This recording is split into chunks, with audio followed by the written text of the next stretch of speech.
Hier, Baruch Hashem, on a mérité de faire le Ta'anit Dibour, mais aussi on a eu un grand honneur d'avoir parmi nous Moreno Arabe Rabbi Hananel Cohen, le petit-fils de Rabbi Rahim Hayhouta Cohen.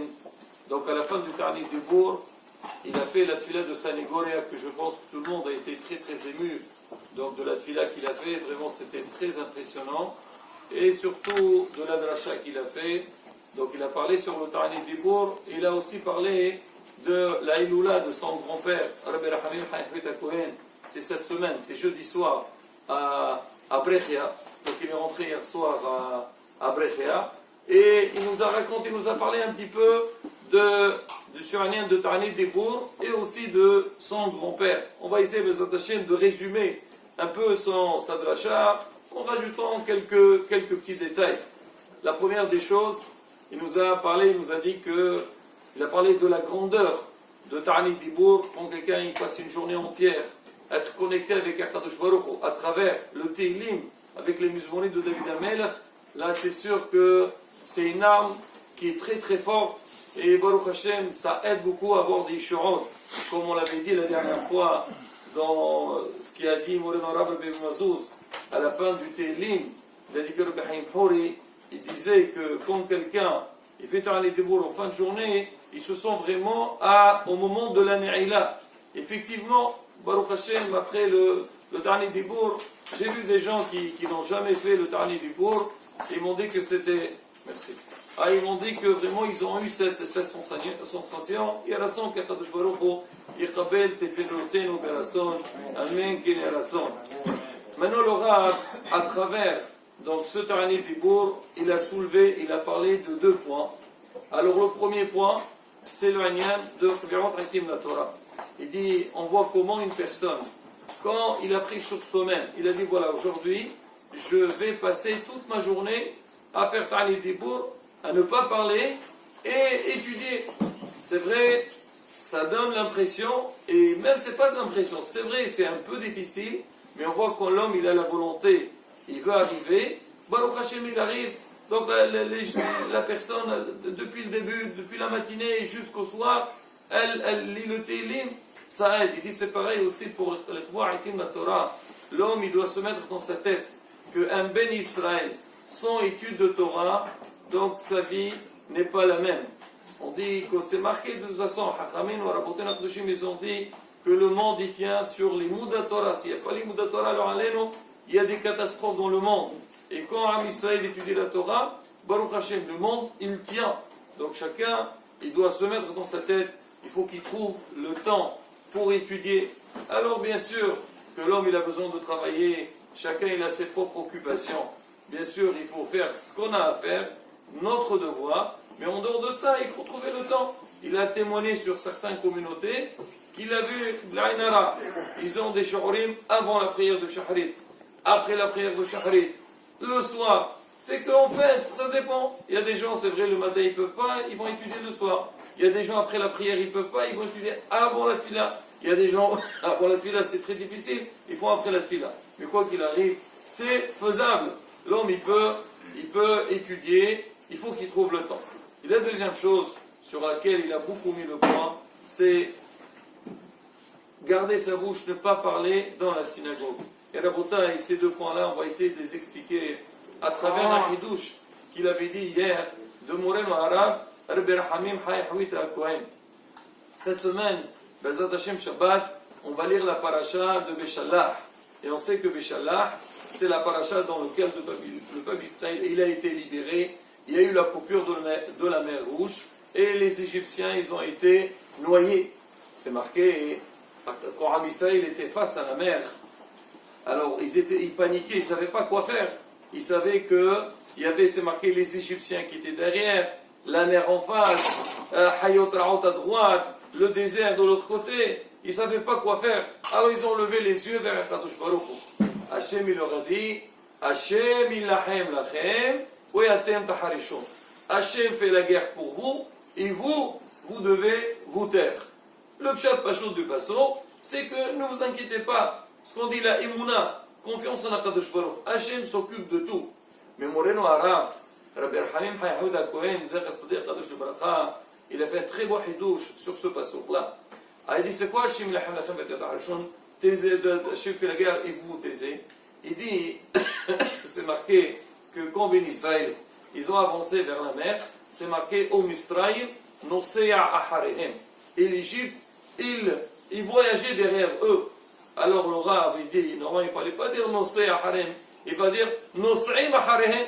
Il n'y avait pas un seul Égyptien, il y avait beaucoup de Misraïm. C'est quoi au Misraïm Nosea Aharehem? Alors le Rav, il explique, il dit, on sait que chaque nation du monde, elle a un représentant dans le ciel. Kadosh Baruch, il dit au peuple d'Israël, sachez que tout le long de l'histoire, et on le voit, c'est que les autres nations essayent toujours, ils veulent nous faire du mal, ils veulent nous casser, ils veulent nous exterminer. Maintenant, par quelle manière ils essayent de nous casser? C'est en général, quand tu veux casser quelqu'un, qu'est-ce que tu fais? Tu lui dis ses défauts, et quand tu dis ses défauts, là tu peux le battre. Alors chaque fois qu'au Mont Ha'olam, il vient parler contre le peuple d'Israël, Akadosh Baruch Hu, il leur donne des réponses comme quoi le Ham Israël, c'est Behir Sheba'amim. Il a accepté sur lui la Torah et on n'a rien à lui critiquer. Hachem il dit qu'il y a une chose que moi, quand on vient vous accuser, j'ai pas de réponse pour vous défendre. C'est quoi? C'est que le représentant de Mont Ha'olam, il vient devant Kadosh Baruch et dit, écoutez, vous dites tout le temps que béni Israël, c'est les meilleurs, et ils font votre volonté. Regardez-nous quand on va à la prière, quand ils vont faire leur prière, il y a le silence total. Ça ne parle pas, ils font la prière. C'est vrai que leur prière aussi, elle ne dure pas longtemps, c'est l'histoire de quelques minutes. Mais quoi qu'il arrive, il y a ce qu'on appelle le respect des lieux de la prière. Mais béni Israël, regardez quand ils vont. C'est vrai qu'ils prient, mais dans la synagogue, ils parlent, ils discutent. Alors il dit, et ça, Hachem il dit, quand il me dit ça, je ne peux pas répondre. Je n'ai pas de réponse. Que je veux leur dire, non, c'est faux. C'est vrai que Ben Israël vient de prier, mais il parle aussi dans les synagogues. Alors Hachem il dit au peuple d'Israël, vous voulez que moi je fasse la guerre pour vous, et personne ne peut vous attaquer, ne peut vous faire du mal. Atem taharishun. Taisez-vous, ne parlez pas dans la synagogue. Venez, faites votre prière, soyez silencieux, participez à la tfila, répondez à Wakodo Kadishim ou Hazarot Vichoulé. Là, Bezrat Hashem, vous avez une garantie totale qu'aucune nation ne peut vous toucher. Et Rabotai, de là on comprend pourquoi, souvent quand on est à la synagogue, on est un petit peu entraîné de parler. C'est lui, Sarah, il vient à la synagogue. Il ne veut pas, quand il vient dans la synagogue, Ben Israël, il ne parle pas, ça le dérange. Alors il a perdu la bataille. Alors qu'est-ce qu'il fait? Il vient un petit peu à nous inciter à parler. Alors nous, il faut qu'on soit vigilants, on soit hacham, que pendant la prière, de ne pas parler. Tu as quelqu'un à côté de toi, il veut parler, tu dis écoute, je suis là pour prier, il ne veut pas comprendre, ben va ailleurs et laisse-le parler tout seul.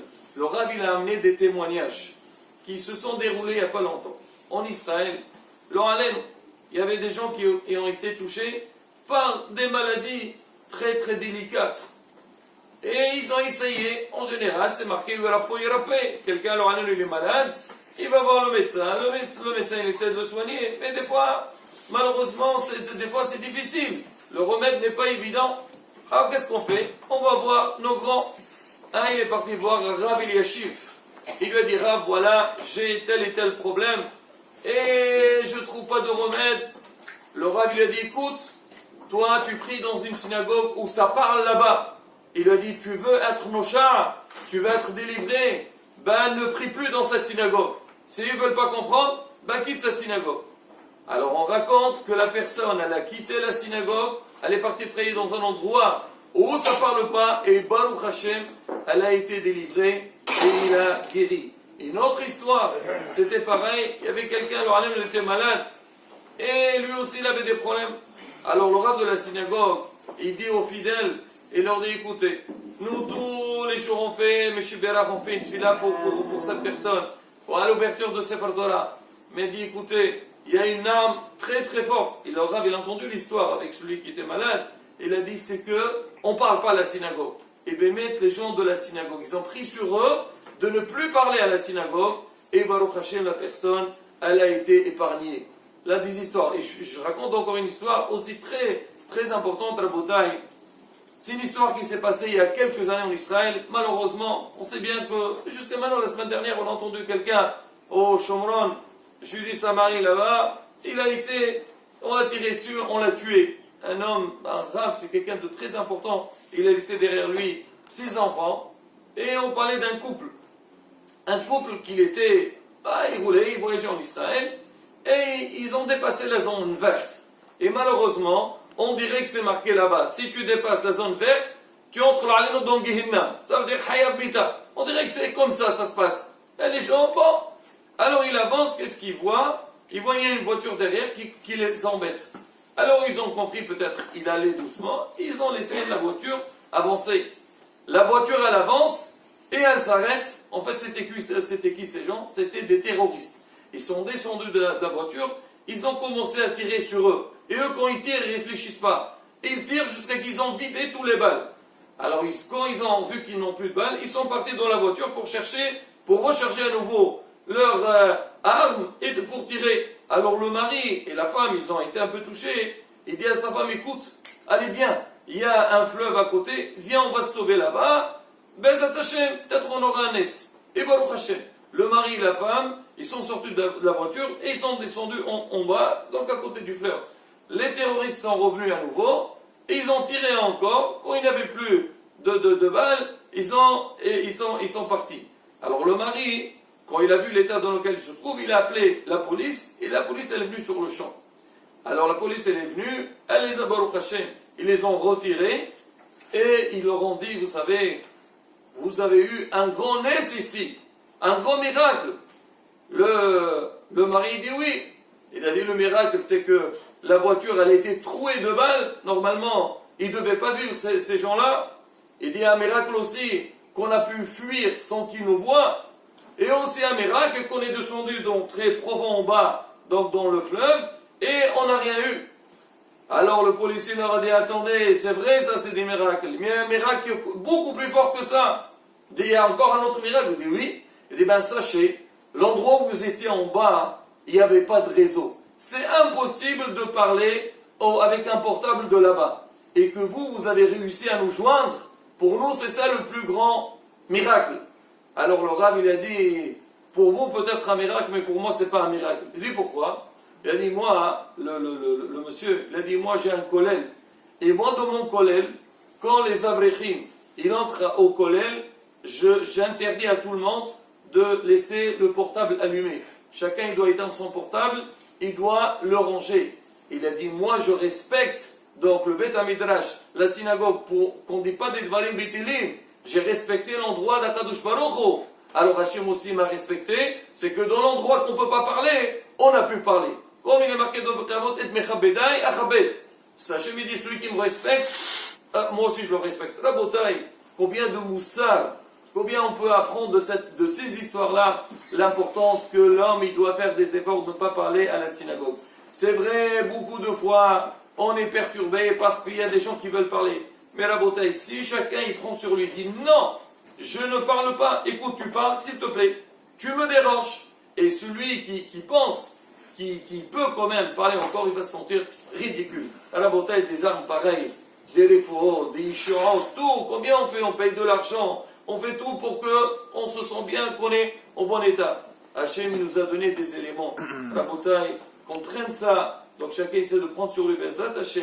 La Torah, étudier la Torah. Et aussi respecter la synagogue, ne pas dire des Dvarim Bitilim, Bezrat Hachem. On dit les Frum, Sahara, Agra. Toujours par rapport à l'effort qu'on fait, on est récompensé. Quand Hachem y voit qu'on se limite et on respecte la synagogue, Bezrat Hachem, il nous donnera tout ce qu'on a besoin. Amen. Amen.